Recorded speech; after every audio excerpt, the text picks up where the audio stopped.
ده أرخص موبايل من شاومي بسعر أقل من 7000 جنيه، ريدمي 15 سي، ومكتوب على العلبة إنه بيدعم ال NFC. بعد ما نشيل الاستيكر ده هتلاقي اللزقة اللي متبرشم بيها الموبايل، عشان لما نفتح العلبة أول حاجة هتقابلنا الموبايل بالاستيكر اللي عليه المواصفات، ودي الورقة اللي كان عليها الموبايل بدبوس الشريحة هنا، وهتلاقي فيها الورق الخاص بيه. أما ده الجراب السيليكون الشفاف المعتاد، وبعد كده معانا راس الشاحن اللي بتيجي 33 واط، ودي مفاجأة جميلة في الفئة السعرية الاقتصادية. وطبعا معانا السلك التايب سي، وهنا الموبايل بشكل الجميل باللون الاسود اللي فيه لمسه مط لميع، بوزن مايل للتقل شويه 205 جرام، ده عشان تاخد منه ايحاء انه موبايل غالي شويه. طبعا بشعار ريدمي المعتاد، ومن فوق وحده الكاميرات اللي بتيجي بتصميم بسيط ولايق اكتر على اللون الاسود على عكس باقي الالوان. وطبعا دي مساله ذوق شخص في النهايه. اللي بيضيف لمسه شيك ان الموبايل بيجي بحواف فلات، ومن اليمين هتلاقي زراير التحكم بالصوت وزرار الباور اللي هتلاقي مدمج فيه البصمه، وبتشتغل بكل كفاءه واستجابه عاليه ومتعودين عليها دايما من شاومي. ومن تحت هنا هتلاقي منفذ الشحن ومنفذ 3.5 ملم والمايك والسماعه اللي للاسف بتيجي احاديه. اما في الشمال هتلاقي منفذ الشريحه اللي بيدعم تركيب شريحتين اتصال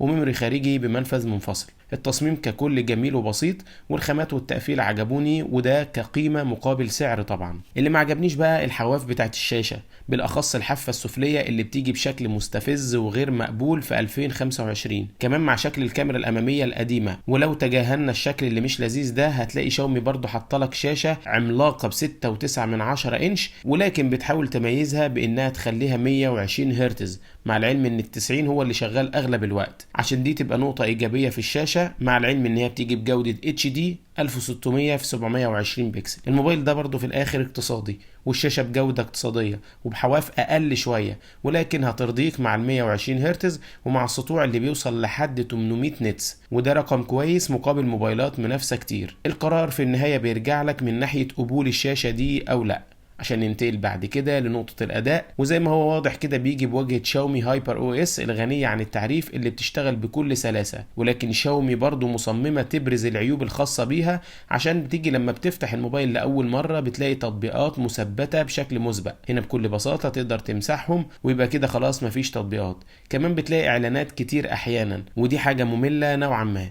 بجانب بقى واجهة الهايبر او اس، الموبايل بيجي باندرويد 15 وبيدعم تحديثات كاملة 4 سنين و6 سنين تحديثات امنية. وبما اننا بنتكلم عن الاداء، فالموبايل ده بيجي بمعالج هيليو جي 81 الترا بتكنولوجيا 12 نانومتر، مع معالج رسومي مالي جي 52 MC2. وللاسف الشديد المعالج ده نفس اللي كان موجود في الريدمي 14 سي السابق، وبقول للاسف لان كده الشركة ما طورتش اي حاجة. طبعا هنا مميز بالشاحن ال 33 واط والبطاريه 6000 ملي امبير الكبيره اللي مفيش منها اي مشاكل. الاداء ما فيهوش تطوير كتير عن السابق، ولكن مع ذلك يظل الاداء مقبول، لانه برضو الريدمي 14 سي كان موبايل كويس ومحدش اشتكى منه. بس بما ان ده جيل احدث، فاحنا كنا مستنيين من ريدمي ان هي تقدم لنا حاجه احسن من الجيل السابق. نيجي بقى للكاميرات.